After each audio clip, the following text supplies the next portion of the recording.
तो उसकी झोली में फ्री राशन डाल दो, जनता खुश हो जाएगी। क्या कहता है भारत का नया employment data? Facts and figures के इस एपिसोड में आई विल एक्सप्लेन।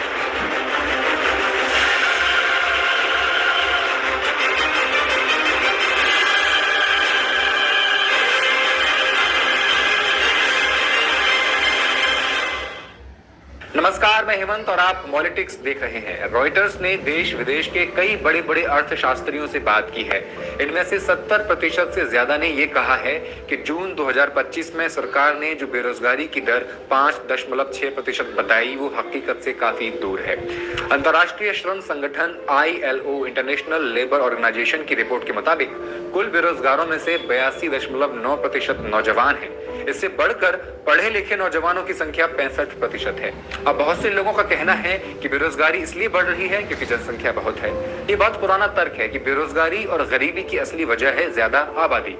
पूंजीपतियों के हित में बोलने वाले बुद्धिजीवी इस भ्रम को और जोर शोर से फैलाते हैं और आम लोगों में भी इसे सच मानने का रुझान बन गया है।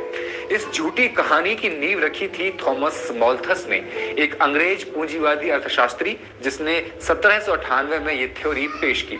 माल्थस ने कहा था कि आबादी बहुत तेजी से बढ़ती है, 1, 2, 4, 8, 16 के क्रम में, जबकि खाने पीने की और जरूरतों के साधन धीरे धीरे बढ़ते हैं, 1, 2, 3, 4 करके।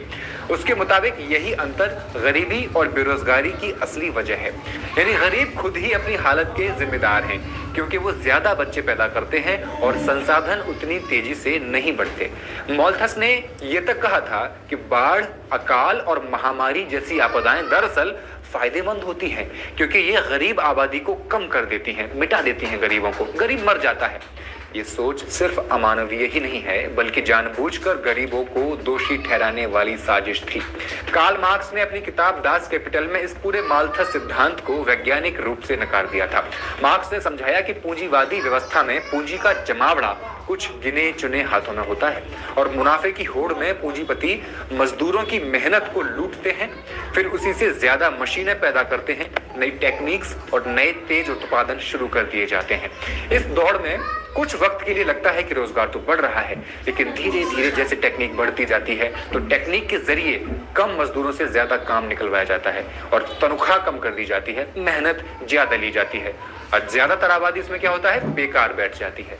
इसी प्रोसेस में पैदा होती है सापेक्ष अतिरिक्त आबादी, रिलेटिव सरप्लस पॉपुलेशन, जो न तो पूरी तरह बेरोजगार होती है और न ही स्टेबल रूप से रोजगार में होती है। असली सवाल ये नहीं है कि देश में आबादी ज्यादा है, बल्कि ये है कि सारी दौलत, जमीन, संसाधन कुछ अमीर लोगों के कब्जे में है। जो व्यवस्था हर साल अरबपतियों को पैदा करती है लेकिन आधे देश को 2 वक्त की रोटी नहीं दे पाती, वही व्यवस्था बेरोजगारी की असली जननी है। इसलिए बेरोजगारी का असली कारण जनसंख्या नहीं बल्कि वो आर्थिक व्यवस्था है जो मेहनत कशों को लूटकर अमीरों की दौलत बढ़ाती है। बेरोजगारी दर का अब मतलब समझते हैं। अगर 100 व्यक्ति काम करने के इच्छुक हैं, काम करने के लायक भी हैं और नौकरी की तलाश कर रहे हैं, लेकिन अगर उनमें से 5 या 6, मान लो 6 व्यक्तियों को काम नहीं मिल पा रहा, तो बेरोजगारी दर 6% हो जाएगी। ये दर किसी भी देश में 5% से ज्यादा नहीं होनी चाहिए। डेवलप्ड कंट्रीज में ये 3% तक होती है, लेकिन सरकारी आंकड़ा यानी PLFS, periodic labour force survey, जून 2025 के मुताबिक भारत में कुल बेरोजगारी दर 5.6% बताई गई है। शुरुआत में जैसा मैंने कहा कि सरकार ने बेरोजगारी पता करने का फॉर्मूला ही बदल दिया है, फिर भी ये दर 5% से नीचे नहीं आ पाई है।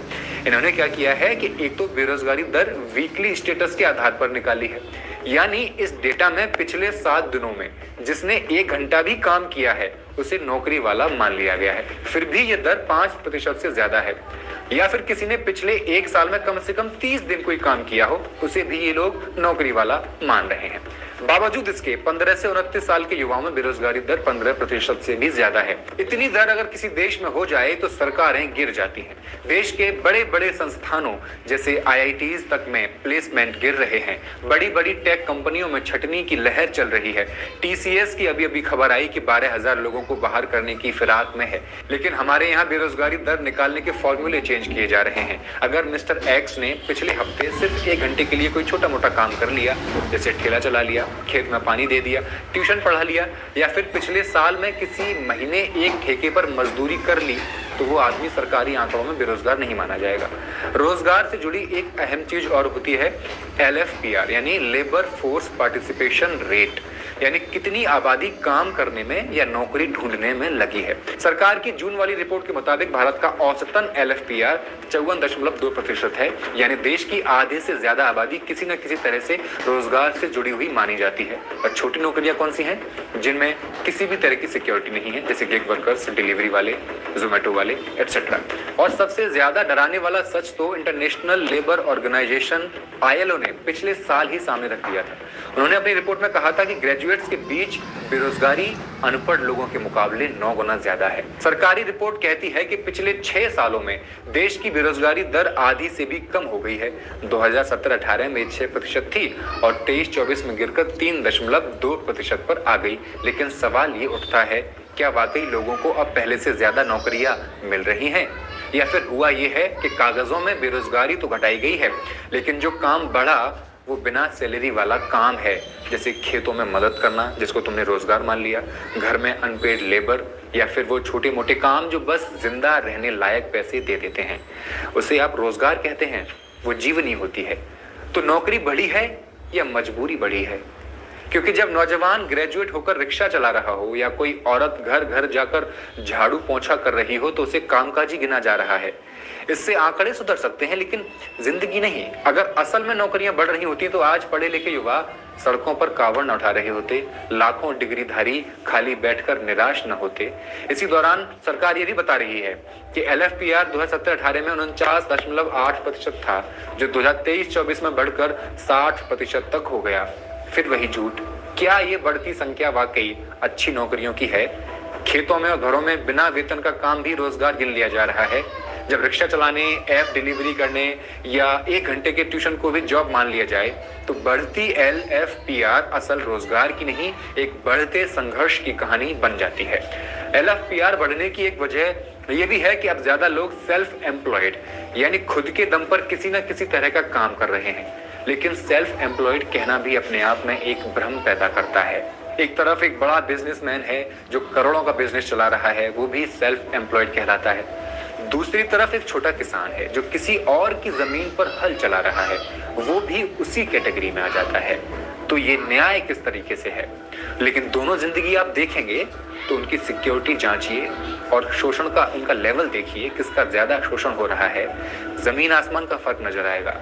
जब रोजगार का मतलब पेट पालना भर रह जाए, तब आंकड़े सकारात्मक लग सकते हैं, लेकिन हकीकत अंदर से खोखली हो जाती है। सरकारी आंकड़े फिर एक भ्रम पैदा करते हैं कि गांव में बेरोजगारी दर शहरों से कम है। अगर है तो कैसे? शहर जहां इंडस्ट्रीज हैं, ऑफिसेज हैं, कंपनीज हैं, वहां से ज्यादा काम गांव में कैसे हो सकता है? सरकार इसका जवाब देती है, खेती किसानी अच्छा कर रही है, इसलिए गांव में रोजगार ज्यादा है। आप सोचिए, अगर कृषि क्षेत्र इतना अच्छा होता तो न तो मजदूरी इतनी कम होती, न किसान कर्ज में डूबते। अब शहरों में महंगाई ज्यादा है और जो युवा बड़े बड़े सपने देखकर शहर आए थे, वो जब देखते हैं कि न किराया दे पा रहे रहने का, न सैलरी बढ़ रही, तो घर वापस जाना पड़ता है। इसका नतीजा ये होता है कि शहरों में LFPR और भी नीचे दिखता है, क्योंकि जो लोग लौट गए वो अब शहर के आंकड़े में नहीं होते और मिडिल क्लास सरकारों के मैनिफेस्टो में भी वो नहीं रह जाते। धन्यवाद।